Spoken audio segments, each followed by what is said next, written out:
Farming in Bracken Beacon. This is Unit 11. My name is Huggins. Chapter 1. Exploration. The 2020 to 21 Archiving Place unit concerns the past, present and future possibilities of agriculture landscapes within Wales. In the process of archiving the places, cultures and spirits, my focus is farming on the western edge of Bracken Beacon National Park. The area we visited is next to Landisle, with mainly dairy farms and livestock farms. Historically, farms were settled in the uplands because lowlands were either too wet or wooded. However, in today's agriculture, lowlands are more popular due to its convenience in transporting animals, except changes in weather hugely impact the flood risk in lowlands area, and therefore is a major concern for farmers. In the map shown, the blue area represents flood risk from rivers, and purple represents flood risk from surface water. The journey began at the dairy farm on Batham Road, with the intent to investigate farming along the border. Following to the border, livestock farms are smaller than expected, as they rent more land in the uplands. Along the road, farms are less modern, and some of them are considered moving.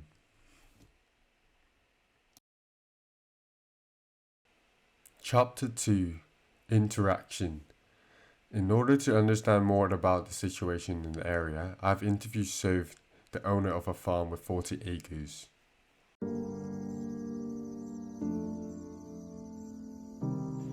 An interview of a farmer on the western edge of Bracken Beacon. What's your daily routine? I get up and I check everything, make sure it's okay. Okay. I'm going to have a cup of tea if it is. Right. If not, so what kind of farming do you practice? I've got beef and sheep. There's only me here, and we used to milk here, but we changed over to beef and sheep. Okay, so like easier. Sort of, so selling the beef and sheep, or? Yeah, sell the lambs as fat. Okay. And I sell my cattle as weaned calves between 10 and 12 months old, because I don't have space to rear them any longer, because I've only got this little place now. We used to have the farm next door as well, but I haven't got the shed run, so they have to go before they calve again. Where do you practice farming? It's up and down the road, and it's not very easy on your own because you've got road work all the time. You either have to have someone help you move things, sheep or cattle, up and down the road because of the traffic. Lands over here. Or else you have to load them in the trailer and take them where you've got. If you've got land in one block, it's so much easier. You just open and shut a few gates and move things, but this is quite, and it's quite small as well. Quite small. We've got a lot of rent. Around how many acres? Acres. Well, I've only 40 acres here, but I rent a lot of land. I rent a lot more. Oh, okay. Because weather patterns have changed so much. This is wet ground anyway. Okay. But it wouldn't take my cattle and my sheep without renting ground as well. Okay. Yeah. In the mix, I use it for the sheep now, and then when it's dry enough to put the cattle out, the cattle go out. Oh, okay. And then the sheep get moved away. Right. I say moved away, they get moved onto rented land, which is about a mile up the road. Okay. Would there be any sensor or like any technology like improvements here? It is not a modern farm, and the majority of the work is manual labor work. Here's the farmer explains the situation. Everyone's trying to persuade me to give up because of the work. It's quite a hard little place. It's not modern at all. Yeah, okay. Although it was once modern with a little dairy set up and everything, it's not now. It's all barrow work and whatever, so it's sort of it's really a little hobby farm if you just count the 40 acres. So I'm not no technology here. Unfortunately, it would be nice if it was. What would you say about the future of agriculture around this area? here, I don't know really. Wales is sheep, beef and farm and dairy. If you've got dry enough land, dairy, there's a nice dairy farm on the Bethlehem Road. Okay. They've got about, you go to the T-junction, turn right, and they in the last few years they put up a new setup.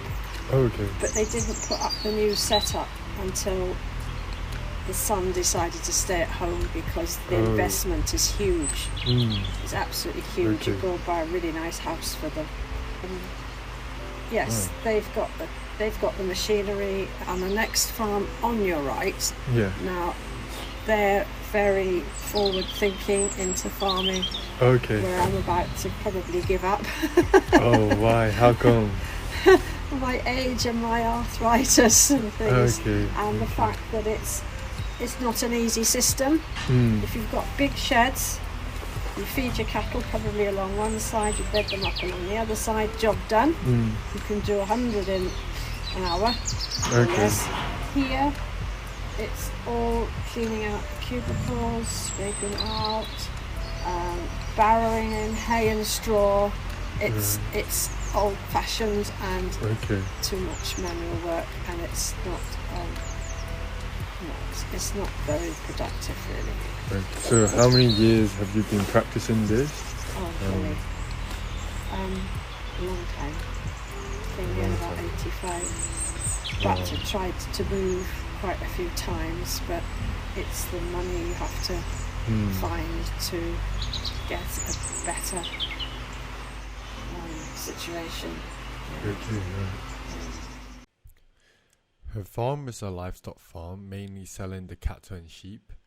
There used to be a dairy set up, but it's not there anymore.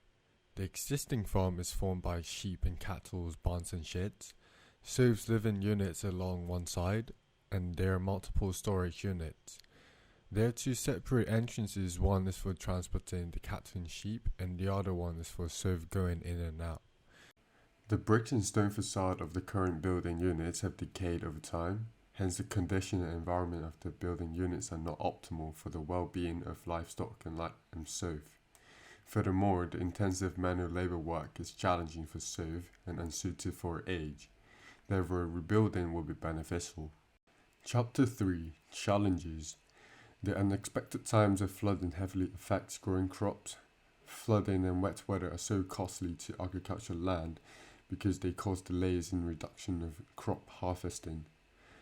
If soil is too wet, it can result in poor growing conditions for the crops, result in root rot and low nutrients absorption. Well-drained soil reduces water pooling and puddling, while ensuring adequate accessibility to oxygen, nutrients, and trace elements available in the soil.